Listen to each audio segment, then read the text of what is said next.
మా అందరికీ నమస్కారం. నా ప్రసంగం ప్రారంభించే ముందల ఇక్కడ ఉన్న పిల్లల్ని ఒక ప్రశ్న అడగాలనుకుంటున్నా. పిల్లలందరూ రెడీనా?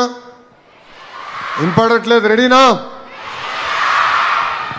ఇక్కడ ఎంతమంది ఐఏఎస్ అధికారులు అవుతారో చేతులు పైకెత్తండి. ఓకే, చేతులు దింపండి అమ్మా. ఎంతమంది ఐపీఎస్ అవ్వాలనుకుంటున్నారు? చేతులు పైకెత్తండి. పోలీస్. ఓకే, ఎంతమంది డాక్టర్లు అవ్వాలనుకుంటున్నారు? ఇంజనీర్, లాయర్లు తగ్గిపోయారు.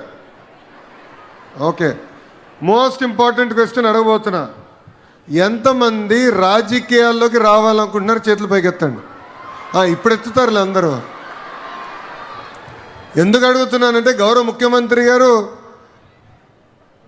ఒక కుటుంబంతో కలిసారు. ఆ కుటుంబంలో 5 పిల్లలు. ఎవరు ఒక్కరు కూడా రాజకీయ నాయకులు అవుతారని చెప్పలా.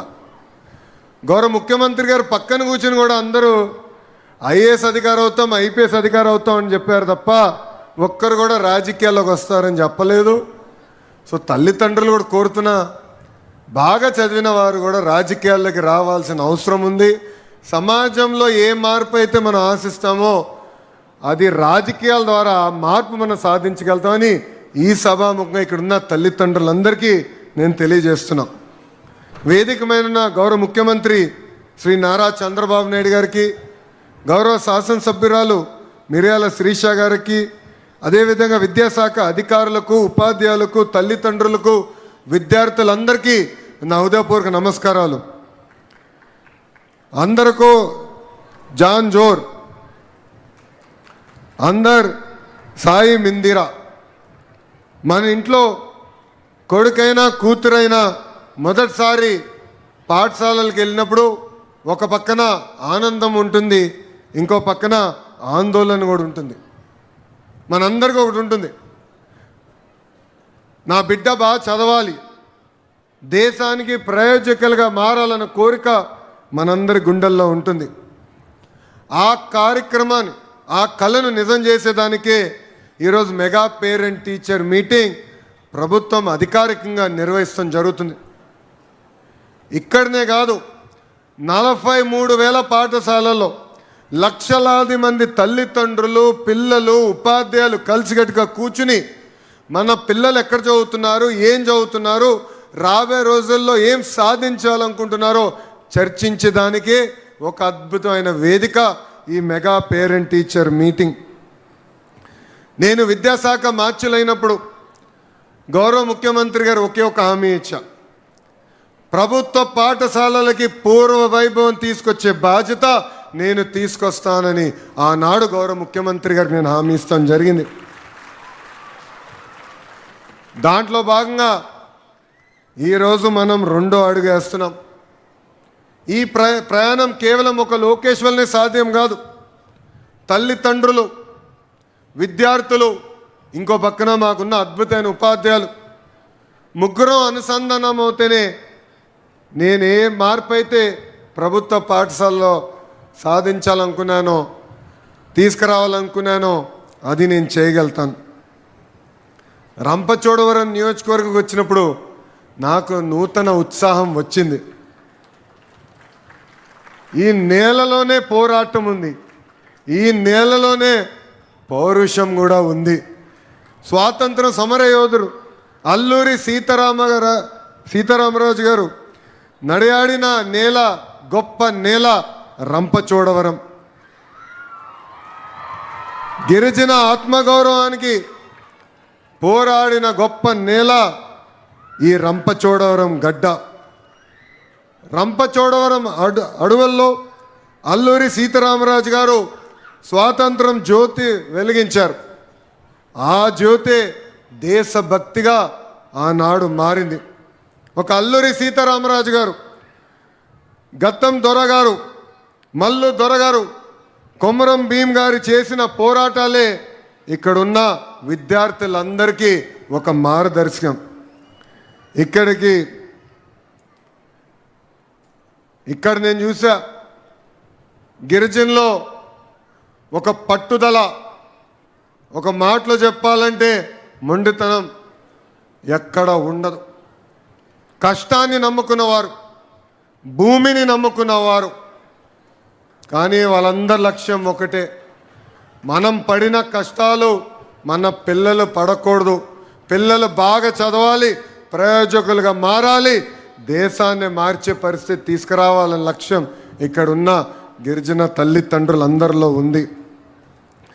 ఇక్కడున్న పిల్లలందరినీ ఒక చిన్న ప్రశ్న అడగాలనుకుంటున్నా. రెడీనా? దేవుడిని ఎంతమంది చూశారు?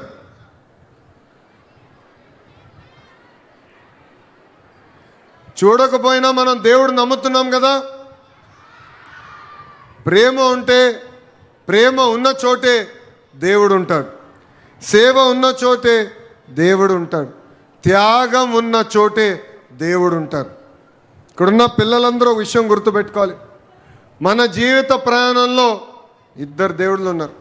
ఒకటి మన తల్లిదండ్రులు, రెండోది మన ఉపాధ్యాయులు.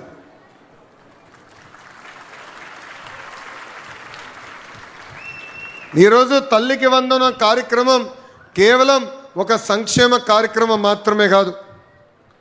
ఈ కార్యక్రమం ద్వారా తల్లిని గౌరవించాలి, ఉపాధ్యాయుల్ని గౌరవించాలి, వాళ్ళ దగ్గర నుంచి మనం చాలా నేర్చుకోవాలి.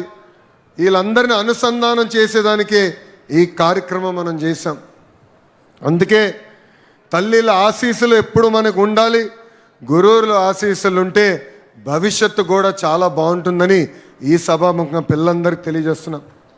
ఇక్కడ మనందరూ తెలుసు, డాక్టర్ ఏపీజే అబ్దుల్ కలాం గారు రాష్ట్రపతిగా దేశాన్ని ముందలు తీసుకెళ్ళిన గొప్ప వ్యక్తి. ఆయన ఒక సాధారణ కుటుంబంలో జన్మించిన వ్యక్తి. కానీ ఆయన ప్రభుత్వ పాఠశాలలో చదివినప్పుడు ఆయన గురువు సుబ్రహ్మణ్య అయ్యర్ గారు పక్షులు ఎలా ఎగురుతాయని కేవలం క్లాస్ రూమ్లో చెప్తమే కాదు, సముద్రం దగ్గరికి వెళ్ళి ఆయన చూపించారు. అది చూసిన అబ్దుల్ కలాం గారు నేను ఒక ఏరోస్పేస్ ఇంజనీర్ అవ్వాలని ఆలోచన ఆ రోజు ఆయన మనసులో పడింది. అక్కడి నుంచి ఒక మిసైల్ మ్యాన్గా ఏకంగా భారతదేశ రాష్ట్రపతిగా ఎదిగిన గొప్ప వ్యక్తి అబ్దుల్ కలాం గారు. ఆయన ఎంతోమంది అడిగారు ఈ స్థాయికి వచ్చిన కారణం ఏంటి, ఎవరు ఆశీస్సులతో మీరు ఈ స్థాయిలో ఉన్నారంటే, ఒక పక్కన మా తల్లి, ఇంకో పక్కన మా ఉపాధ్యాయుల వారిని నేను ఈరోజు ఈ స్థాయికి వచ్చానని చెప్పిన గొప్ప వ్యక్తి ఏపీజే అబ్దుల్ కలాం గారు. నేను విద్యాశాఖ మార్చులైన తర్వాత కరెక్ట్గా 3 నెలల క్రితం ఒక వావ్ మూమెంట్ నాకు కలిగింది. నేను మొదటి పేరెంట్ టీచర్ మీటింగ్లో గౌరవ ముఖ్యమంత్రి గారు విషయంలో హామీ ఇచ్చారు. సార్, ఈరోజు పేపర్లు ఎప్పుడు చూసినా లేదంటే టీవీ ఛానల్లో ఎప్పుడు తిప్పినా ఏకంగా 1, 1, 2, 2, 3, 3 అని ర్యాంకులు వస్తాయి. అది కేవలం ప్రైవేట్ పాఠశాలలకే వస్తున్నాయి. నాకు 2 సంవత్సరాలు ఇవ్వండి, ప్రభుత్వ పాఠశాలలు కూడా అంత అద్భుతమైన ర్యాంకులు నేను తీసుకొస్తా, ఆ పిల్లల ఫోటోలు నేను పేపర్లో వేస్తానని చెప్తాను జరిగింది. ఈరోజు ఈ వేదిక నుంచి గౌరవ ముఖ్యమంత్రి గారికి నేను తెలియజేస్తున్నాను.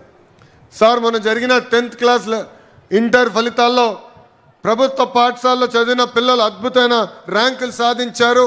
ఆంధ్ర రాష్ట్ర చరిత్రలో ఎప్పుడు లేని విధంగా ప్రభుత్వమే పేపర్ యాడ్ ఆ పిల్లల ఫోటోలతో వేయించి, ఎక్కడ కానీ గౌరవ ముఖ్యమంత్రి గారి ఫోటో కానివ్వండి, మంత్రి గారి ఫోటో కానివ్వండి, ఎవరు ఫోటోలు లేకుండా అద్భుతంగా యాడ్ వేసి ప్రభుత్వ పాఠశాలలకు ఉన్న గౌరవాన్ని కూడా ప్రభుత్వం పెంచింది. ఈ విజయం కేవలం ప్రభుత్వాన్ని మాత్రమేది కాదు, ఇక్కడ తల్లిదండ్రులు పిల్లల కష్టం చాలా చాలా ఉందని ఈ సభాముఖంగా తెలియజేస్తున్నా.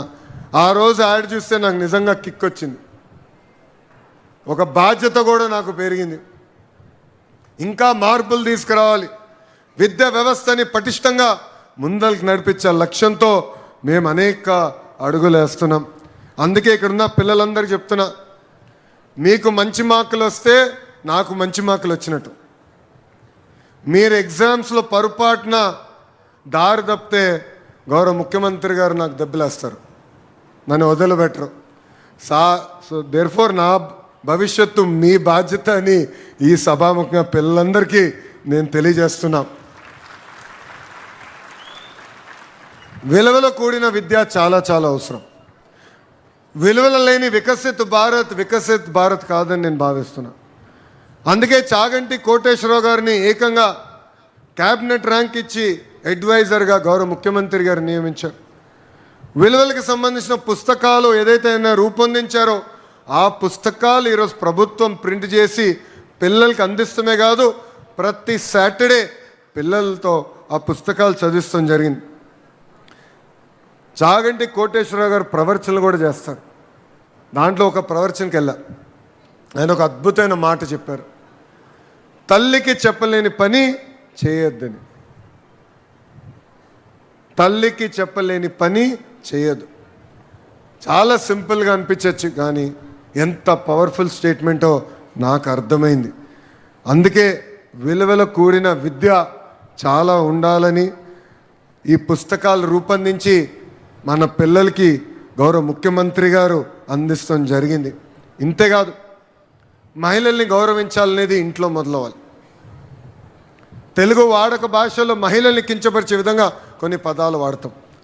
గాజులు తొడుక్కున్నావా, చీర కట్టుకున్నావా, అమ్మాయిలాగా ఏడవదన్న పదాలు వాడతారు. అది మనం వాడకూడదు. ఆ మార్పు అనేది మన సొంత ఇంటి నుంచి మొదలవ్వాలి. అందుకే ఇక్కడున్న తల్లిదండ్రులందరినీ నేను కోరుతున్నాను, ఇది మన ఇంటి నుంచి మొదలు పెడదాం. ప్రభుత్వం పరంగా మేము ముందరికి ఇది విధానం తీసుకెళ్తున్నాం. ఇన్ఫ్యాక్ట్ ఇచ్చే పుస్తకాల్లో కూడా 1వ తరగతిన 2వ తరగతిన మనం ఇచ్చే పుస్తకాలలో మీరు అవి చూస్తే ఇంటి పనులు గతంలో మహిళలు చేసేవి ఉండే. కూటమి ప్రభుత్వ అధికారంలోకి వచ్చిన తర్వాత 50% చేస్తాం. అంటే ఫోటోల్లో 50% ఇంటి పనులు మగవాళ్ళు చేసే ఉన్నాయి, 50% ఫోటోలు మహిళలు ఇంటి పనులు చేసే ఉన్నాయి. అంటే మార్పు టెక్స్ట్ బుక్స్ దగ్గర నుంచి మన ఇంటి నుంచి మొదలవ్వాలని ఈ సభాముఖంగా నేను మిమ్మల్ని అందరినీ కోరటం జరుగుతుంది. నేను మీ అందరు తెలుసు,